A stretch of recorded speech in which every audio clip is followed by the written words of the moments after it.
நீங்கள் ஃபயர்ஃபாக்ஸோட கான்ஃபிக் பண்ணுறீங்கன்னா எப்படி பண்ணலான்றது இதில் மென்ஷன் பண்ணுவேன். அண்ட் இதோட கிட்டப் பேஜ்லையுமே நான் அது வந்து கொடுத்துருப்பேன்.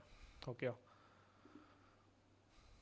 ஸோ இந்த கிட்டப் பேஜ் போனீங்கன்னு வச்சுக்கோங்களேன், உங்களுக்கு இங்கே இருக்கும் பாருங்கள் எப்படி கனெக்ட் பண்ணணுன்ற ஃபுல் ஸ்டெப்ஸ் வந்து இருக்கும். ஜஸ்ட் நீங்கள் இதை ஃபாலோ பண்ணி நீங்கள் கனெக்ட் பண்ணிக்கலாம். ஓகே, நான் வந்து ஜஸ்ட் 5 செகண்ட்ஸ் கொடுத்துட்டு என்டர் அழுத்துறேன். இப்போ இது வந்து ஸ்டார்ட் பண்ணுறதுக்கு கொஞ்சம் டைம் ஆகும். ஓகே, ஸ்டார்ட் பண்ணி நமக்கு ஃபர்ஸ்ட் ஐபி வரதுக்கு கொஞ்சம் டைம் எடுக்கும். ஒரு அஃப்கோர்ஸ் ஒரு 1 or 2 மினிட்ஸ் கண்டிப்பாக எடுக்க சான்ஸ் இருக்குது based on your network speed. இப்போ எனக்கு வந்து பார்த்திங்கன்னா நெட்ஒர்க் வந்து கொஞ்சம் அன்ஸ்டேபிளாக இருக்குது because rainy time. So net விட்டு தான் வந்துட்டுருக்கோம். இப்போ எனக்கு ஒரு ஐபி கிடச்சிருக்கு. Okay, so D means I think Denmark நினைக்கிறேன். மோஸ்ட்லி இது வந்து டென்மார்க், நெதர்லாண்ட் இந்த மாதிரி இடத்துலேருந்து வரும்.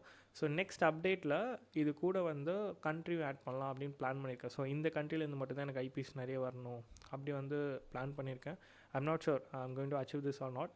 ஜஸ்ட் ட்ரை பண்ண போகிறேன் நான். ஓகே,